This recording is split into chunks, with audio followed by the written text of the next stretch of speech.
അപ്പം ഞങ്ങൾ ഈ കുടയൊക്കെ പിടിച്ച് സുന്ദരിയായി റെഡിയായി നിൽക്കുന്നത് എങ്ങോട്ടെന്നറിയോ? ഇന്ന് സാനിമോളുടെ അംഗനവാടിയിൽ പ്രവേശനോത്സവമാണ്.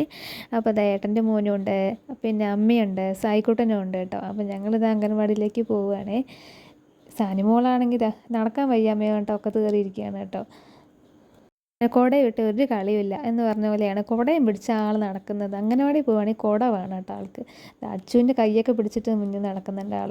പിന്നെ ഇതാ റോഡിലൂടെ തന്നെ നടക്കാമെന്നും പറഞ്ഞിട്ട് ആൾ നടന്ന് വരുന്നുണ്ട് കേട്ടോ. കുട വിട്ടൊരു കളിയില്ല. കുട ആൾക്ക് ഭയങ്കര ഇഷ്ടമാണ്. അപ്പം ഞങ്ങളിതാ നടന്ന് അംഗനവാടിയിലെത്തി കേട്ടോ. പ്രവേശനോത്സവത്തിൻ്റെ ഫ്ലെക്സ് എല്ലാം വെച്ചിട്ടുണ്ട് കേട്ടോ അവിടെ. ബലൂണൊക്കെ വെച്ച് അലങ്കരിച്ചിട്ടുണ്ട് കേട്ടോ. ഞങ്ങൾ കയറി ചെയറിലിരുന്നു കേട്ടോ. ചീഫ് ഗസ്റ്റ് പഞ്ചായത്ത് മെമ്പറിന് വേണ്ടിയുള്ള വെയിറ്റിങ്ങിലാട്ടോ എല്ലാവരും. സായിക്കോട്ടെ എന്താ കസേരയുടെ ഇടയിൽ കൂടെ പൊരിഞ്ഞ കളിയാണേ. പ്രവേശനോത്സവത്തിൻ്റെ മെയിൻ ഗസ്റ്റ് പഞ്ചായത്ത് മെമ്പർ വന്ന് പ്രസംഗിക്കാൻ തുടങ്ങി കേട്ടോ. സായിക്കുട്ടനാണെങ്കിൽ ഒതുങ്ങിയിരിക്കുന്നേ ഇല്ലാകത്ത്. അപ്പം ഞങ്ങൾ പുറത്തിറങ്ങി, ഞാനും സായിക്കുട്ടനും കൂടെ പുറത്ത് നിന്ന് പ്രസംഗമൊക്കെ കഴിഞ്ഞ് എല്ലാ കുട്ടികൾക്കും ഒരു ഫ്ലവറും ബോക്സും നൽകിയിട്ട് അംഗനവാടിയിൽ നിന്ന്. ബോക്സിനകത്ത് ഒരു കടലാസിൽ റബ്ബറും ഉണ്ടായിരുന്നു കേട്ടോ. ചെറിയൊരു ലഡു വിതരണം ഉണ്ടായിരുന്നു. അങ്ങനെ ലഡുവും കിട്ടി.